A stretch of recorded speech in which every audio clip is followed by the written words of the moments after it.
Hello people of YouTube, I'm John and I'm back again with a product spotlight. Today we have a locomotive from Atlas. So let's go over to the workbench and take a look.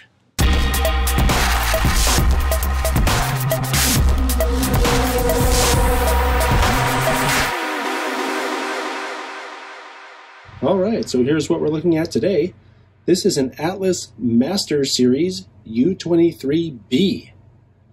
This is an HO scale, obviously, because this is a product spotlight and not an N-scale Friday. And I counted 7 different road names that this locomotive comes in on Atlas's website. It comes with all your normal stuff, including DCC quick start guide, warranty information, exploded view drawings and such. And it also comes with some spare parts in a little bag. This is the Gold Series, which means it's DCC and sound equipped from the factory. It goes for $289.95. They also have the Silver Series, which is DCC Ready. That goes for $179.95. And they also have undecorated versions. And here's another really cool thing. This is the Low Nose edition. They also have a High Nose edition. So depending on the prototype, it'll have either a low nose or a high nose. So let's take a closer look. I have scrutinized the paint on this model and found it to be perfect. The blue covers really well, and it's not done so thickly that it obscures any of the details. One thing I've noticed right away when I pulled this out of the package is how good the grill detail looks. I don't know what they've done here, if it's a separate, paint treatment or what. But the grills look really good. And something else I find really cool about this prototype is how they put the road number in big numbers on the side. That's pretty cool. Also, something else that's worth mentioning as we're looking at this is how straight the handrails are. That looks really excellent. Looking at the front of the locomotive, you'll see that it has a lot of detail that used to be the case that you had to add this stuff. I'm talking about the uncoupling lever. There's some hose detail here. There's the snow plow, and the treatment on the paint is just really sharp. There's something about this paint job that looks really good to me. And then I should have pointed it out when we were looking at the side, but you can see the MoPac logo looks especially good on this. Pretty cool. Now, we're going to look at the top here in a minute, but since these things are visible, I do want to point out the separately applied horn casting and the firecracker antenna, both looking really good. So this should be very interesting to see when we turn the lights on too, because I'm pretty sure the number boards light up. Looking from this angle at the front, you can see that the windshield wipers are separately applied parts. You can tell that there are cab figures inside, which is a pretty cool touch. And then the drop step is movable. You can go in the up or down position, obviously. And then you can see there's also an air hose detail right down in here. Looking very good. Now looking at the fireman side, you can see the details that I was talking about on the other side. But you can also see, if I tilt it just a little bit, that there's some extra detail underneath, including the air tanks. And then you can see they've picked out some detail along the fuel tank area with some red paint. And also on this side, you can see that the grills have that same treatment that I was talking about on the other side. And then if you look real carefully, you can see there's a bell right back up in here.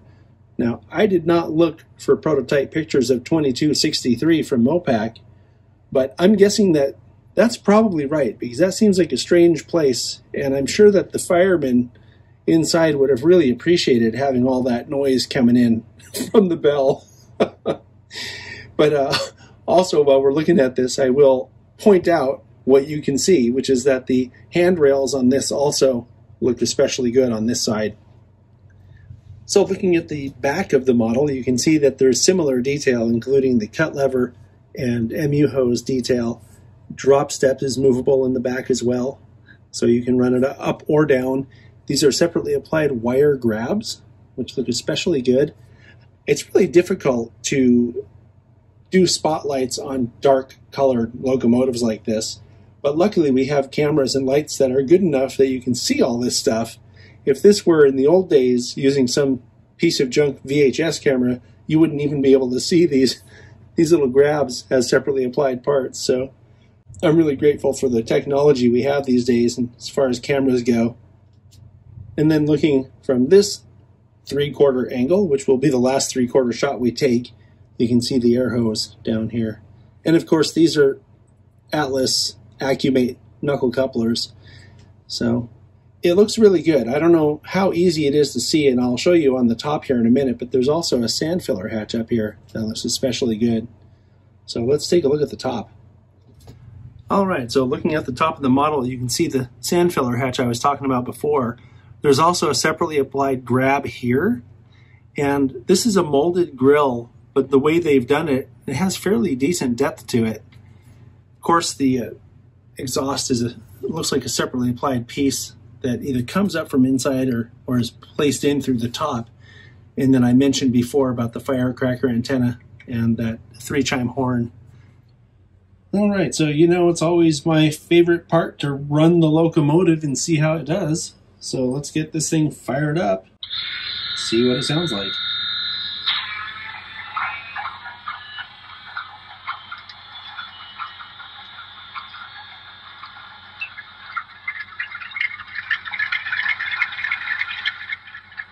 Hey, it sounds like a GE.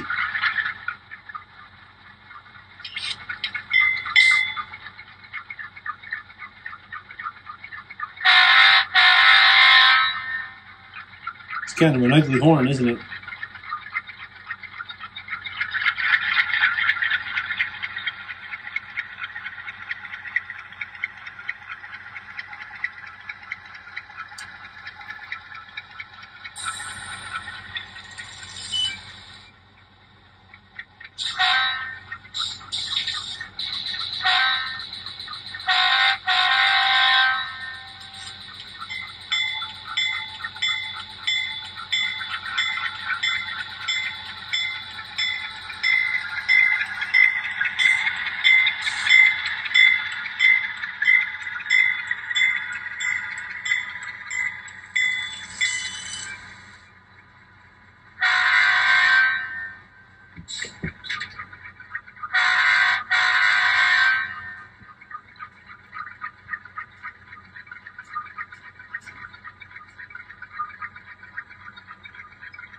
So I'm going to make it crawl as slow as it can go.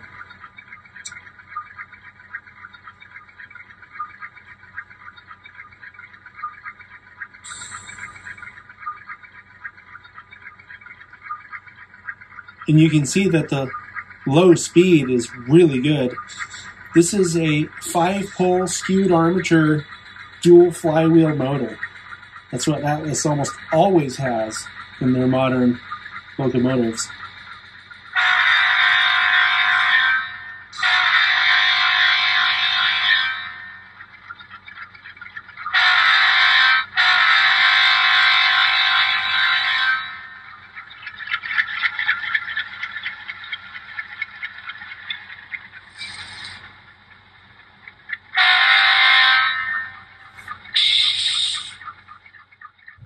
All right, so we'll have a closer look at the lights now.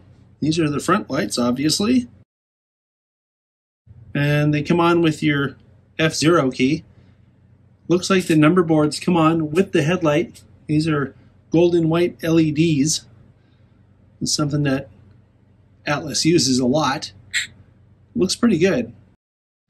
Now it's worth mentioning that the lights are directional, and the rear number boards also come on with the lights. Looks really good. I like this golden white LED color that they use. I think Atlas is really knocking these models out of the park these days. They're adding stuff that I don't remember seeing a long time ago, like hose detail, and even on some models, even a snowplow. You'd have to add that stuff to your models at times. So good job, Atlas. This is another great running model that crawls at low speeds. It sounds good. It runs well. You couldn't ask for much more. I'll see you next time.